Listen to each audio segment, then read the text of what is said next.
Well, what's the first thing that you want to do now that we're back?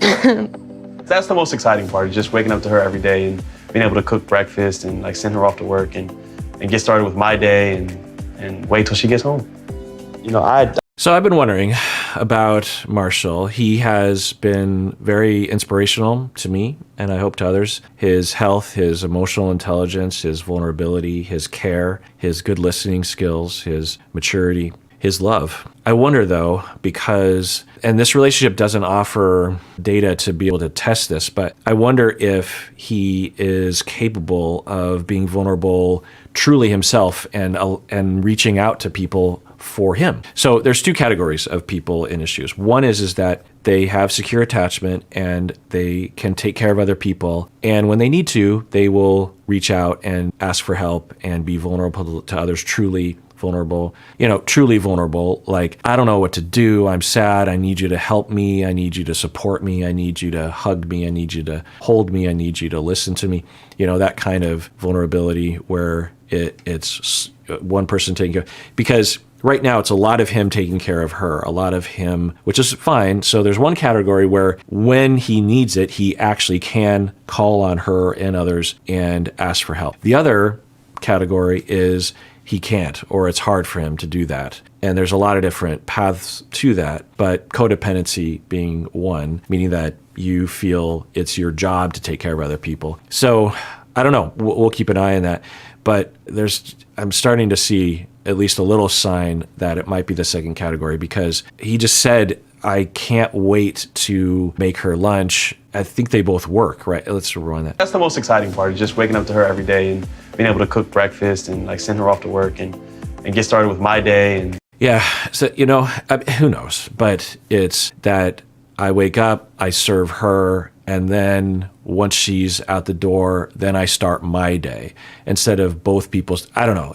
Maybe when she gets home, she cooks dinner, and that's not an indication. You can certainly have one person that makes the food because they like to, or they're better at it, or they find. So the question I would have for Marshall is, do you feel that there's a two-way street, that there's mutuality, that there's reciprocation? You give a lot to her, and that's great, and there's nothing wrong with that. Are you getting as much as you're giving? Now, again, and there's even two categories of that you can have relationships where, for example, maybe he gets a lot from other people. You don't need to have complete reciprocity in a marriage necessarily.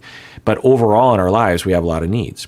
Another factor that can play into this is you can have a lot of your needs met throughout your life such that you don't have as much frustrated needs in the present. The more of your needs that have not been met in the past, the more frustrated your needs will be in the moment at present, usually. So if you've been given a lot over time, you might be able to go for a few months with a one-directional relationship because you just have so much fulfillment and love and security to bank on. Now, eventually things have to change, but so it could be that. Or it could be this more codependent side where he doesn't feel like he has the right to ask for help and that it's his job.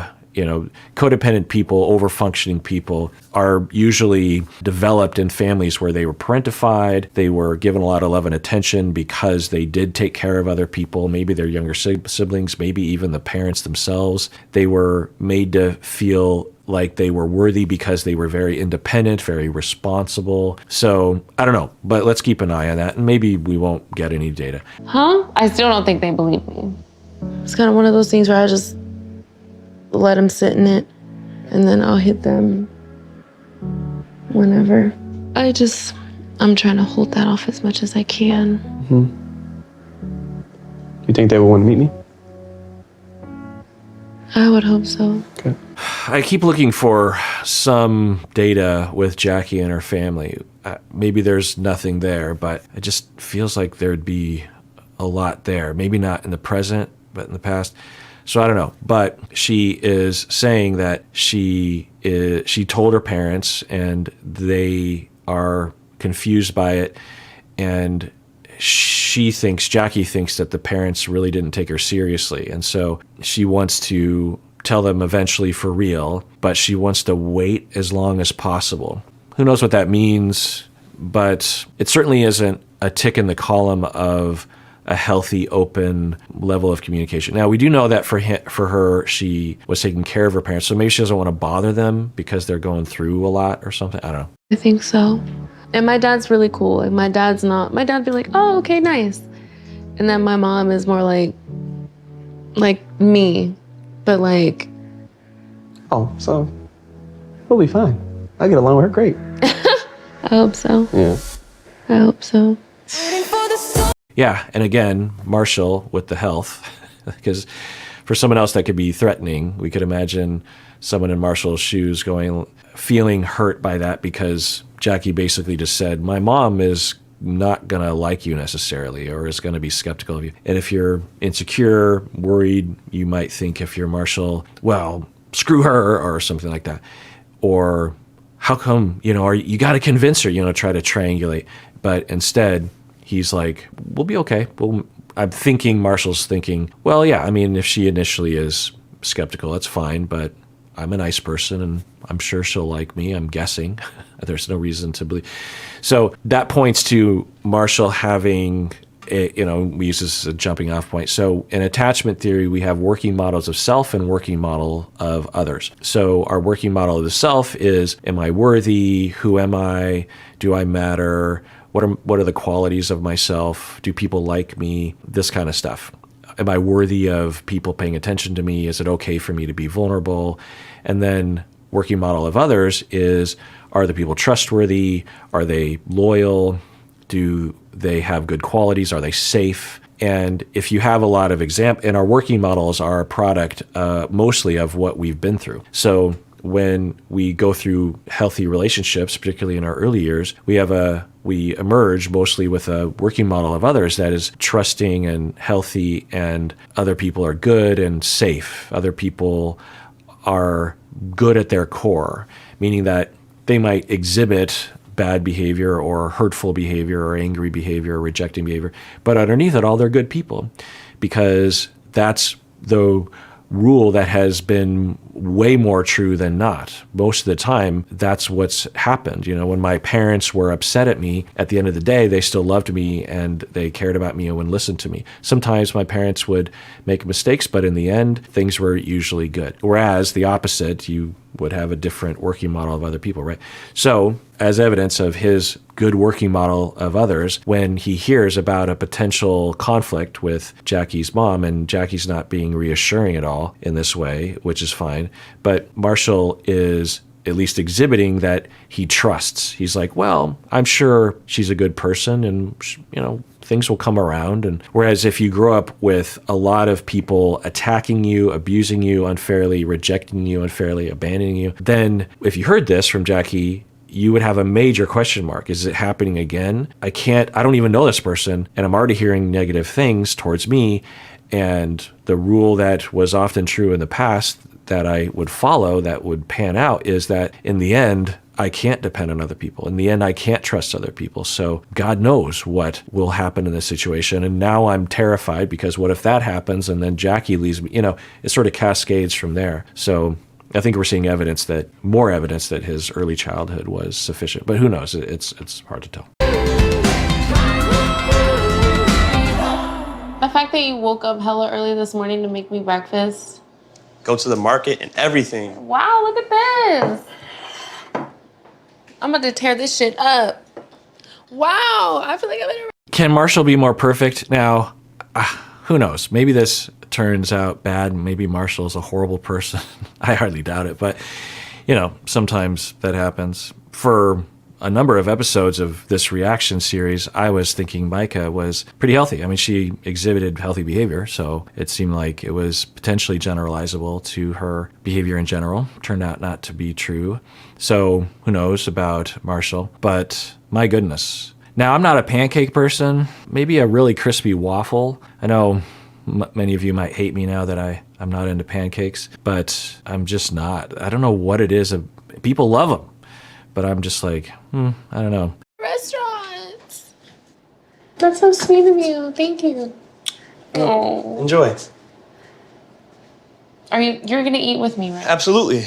And the toxic masculinity level is so low, and the positive masculinity is so high. It's just great to see. I love it when people are liberated from the pigeonholing and the shackles of gender expectations and are free to be themselves, are free to express themselves in ways that it would be against the ideal of different genders. And of course, with masculinity, there's a lot of limitations and a lot of destruction of both self and others. So this isn't unmasculine, it's just positive masculine. We can say that positive masculine traits are being supportive, are being in control, are being confident, are being competent at cooking, are being helpful to other people, are being strong enough to be able to serve, confident enough, self-assured enough in one's manhood to do things that aren't considered the toxic ideal of manhood. In fact, that's one of the research findings is the more insecure one is, and particularly the more insecure a man is about his masculinity, if he cares about such a thing, not everyone cares, the more toxic masculine he will become. The more you put someone down, the more you limit someone, the more you oppress someone, the more they feel like they have to adhere to some shred of self-esteem, some indication of worth, and signaling to other people that they matter. And when you are, you go through some difficult life circumstances, whether in your family or in society, then there's a greater likelihood of adhering both internally and externally with toxic ideals as a way of saying, well, okay, I know I'm being treated like crap and I know I am crap, but at least I can be a man. And there's a script for that. There's a very easy script to being called a man's man. I'm aggressive. I'm strong. I don't have emotions. I'm good at things. I don't ask for help. I don't take any crap from anyone. If someone gets in my face, I'm going to punch him in the face. And no woman is going to tell me what to do. And I'm not going to look like a woman. I'm not going to talk like a woman. I'm not going to be gay. I'm not going to do anything that threatens this clear indication that I am a man.